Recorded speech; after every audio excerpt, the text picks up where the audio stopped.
Hi guys, my name is Dylan Cole. I work over at Jackie Cooper Imports on the new Mercedes-Benz side. I am a product specialist and concierge for Mercedes-Benz.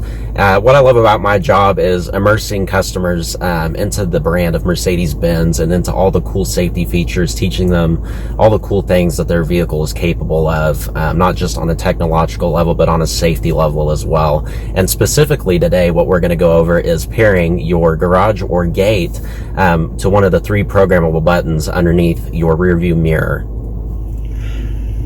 So once you're ready to pair your Mercedes-Benz to your garage or your gate, you want to make sure that you have your vehicle turned on. You also want to make sure that you have your remote in hand. All you're going to do is press one of these three programmable buttons underneath your rear view mirror, and you're going to look for a flashing orange light.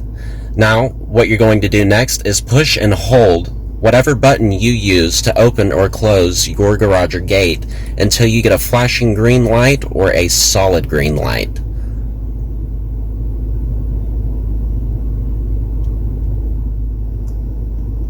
So now we see that we have a flashing green light.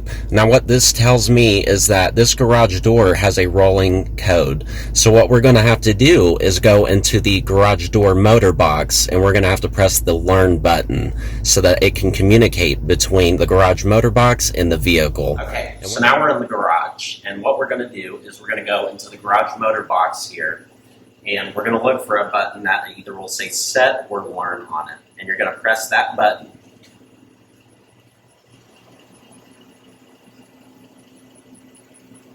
So now we've pressed it.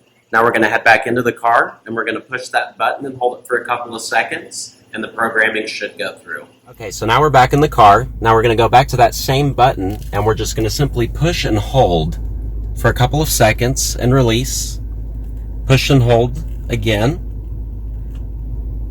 And we're basically just going to do this until that code picks up and that signal picks up between the garage door motor box and your vehicle, and now you have successfully paired one of your programmable buttons to your garage door or your gate. Alright, so today we have shown you how to successfully pair your garage door to your vehicle using your remote. Once again, my name is Dylan Cole. I'm a product specialist and concierge for Mercedes-Benz at Jackie Cooper Imports. Anytime you want this service offered to you, it is absolutely free and complimentary. You can stop by the dealership or you can give us a call. We're always driven to delight.